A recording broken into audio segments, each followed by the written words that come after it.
పశ్చిమ గోదావరి జిల్లా పాలకొల్లులో మంత్రులు పొంగూరు నారాయణ, నిమ్మల రామానాయుడు పర్యటించారు.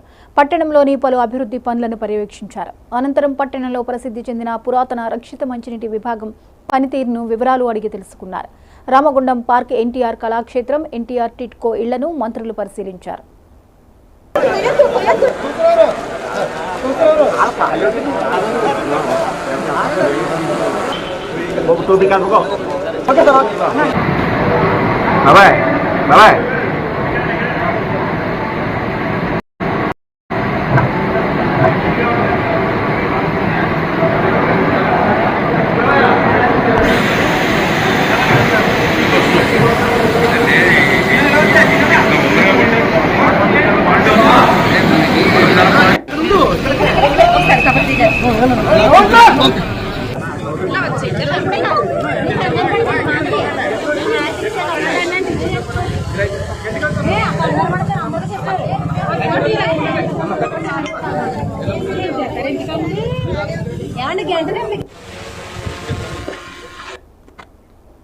ఈ సందర్భంగా మంత్రి నిమ్మల రామానాయుడు మాట్లాడుతూ, జగన్ క్రిమినల్ మైండ్తో టిట్కో ఇళ్ల లబ్ధిదారుల పేరు మీద బ్యాంకుల నుంచి 5,000 కోట్ల రూపాయలు అప్పు తెచ్చి ఆ నిధులను పక్కదారి పట్టించారని ఆరోపించారు.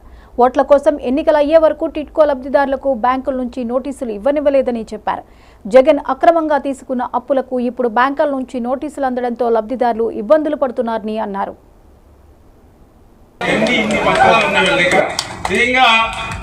ఈ డబ్బులు చూస్తే ఇటు మీకు పెట్టుబడి పెట్టాల, అటు టిట్కో అధికారులు అడిగితే వాళ్ళ దగ్గర కూడా మా దగ్గర ఏమీ లేవు సార్. ఆ రోజే గవర్నమెంట్లోకి మీరు మధ్యాహ్నం సంతకం పెట్టేవారు, 1 గంటలో మీకు మెసేజ్ వచ్చేది, తర్వాత రోజు జగన్మోహన్ రెడ్డి గవర్నమెంట్ అకౌంట్లోకి పోయేది, అంటే క్లోజ్. అంచేత ఇటువంటి మోసం దగా చేశారు. అంచేత వాళ్ళకి మళ్ళీ ఎట్లా మనం న్యాయం చేయాలి, ఏం చేయాలనేది మళ్ళీ చంద్రబాబు నాయుడు గారితో మేము ఆలోచన చేస్తాం. ఎందుకంటే అక్కడ మనం తీసుకున్న అమౌంట్ ఉన్నా మళ్ళీ మీకు రిటర్న్ ఇప్పించచ్చు, కానీ ఆ అమౌంట్ని కూడా డైవర్ట్ చేసుకున్న వేరే వాటికి ఎట్లా ఉపయోగించుకోవడం అది కూడా దర్యాప్తు కూడా చేయవలసిన పరిస్థితి ఉంది. అదేవిధంగా ఇప్పుడు నేను కూడా చూసాం, ఏదైతే కొంతమంది మరి కొంచెం మమ్మల్ని విశ్వసించాం, మాట నమ్మో 640 మంది వరకు సంతకాలు పెట్టలేదు, బ్యాంకులకి పోలేదు. నేను వచ్చిన తర్వాత నేను చూసాను ఎంతమంది లోన్స్ తీసుకున్నారు, ఎంతమంది తీసుకోలేదంటే ఇంకా 640 మంది మాత్రం వరకు తీసుకోలేదన్నారు. ఒక రకంగా వాళ్ళ అదృష్టవంతులు.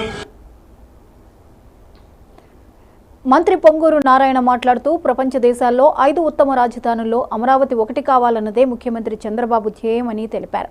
రాష్ట్రంలోని టిట్కో గృహాల సముదాయంలో అన్ని మౌలిక సదుపాయాలు కల్పిస్తామని వెల్లడించారు.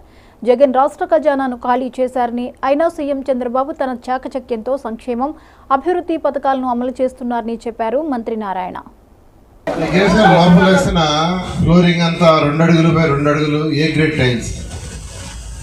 టైల్స్ ప్రత్యేకంగా ఏ గ్రేడ్ వేసాం, ఫ్రంట్ డోర్ టీక్ వుడ్ పెట్టాం. బహుశా నాకు తెలిసి భారతదేశంలో ఎక్కడ ఫ్రంట్ డోర్ టీక్ పెట్టి ఉండు. అదేవిధంగా మహిళలకు వేసిన వంట చేసుకుని అది వచ్చి గ్రానైట్ వేసాం, బ్లాక్ గ్రానైట్.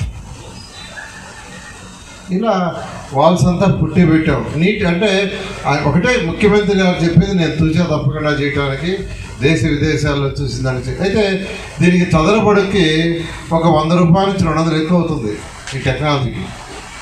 కానీ ముఖ్యమంత్రి గారు కూడా చెప్పారు, ఎంత ఖర్చు అయినా పర్వాలేదంటే ఆ రోజు 9 లక్షల హౌస్ని ఈ రాష్ట్రంలో 2014-19లో శాంక్షన్ చేసాం. అందులో 2 లక్షల హౌస్లు వచ్చి సొంతగా స్థలం ఉంటే వాళ్ళు కట్టుకునేటట్టుకైతే 2.5 లక్షలు ఇచ్చాం. 2 లక్షల మందికి 2.5 లక్షల రూపాయల లెక్క ఇవ్వడం జరిగింది.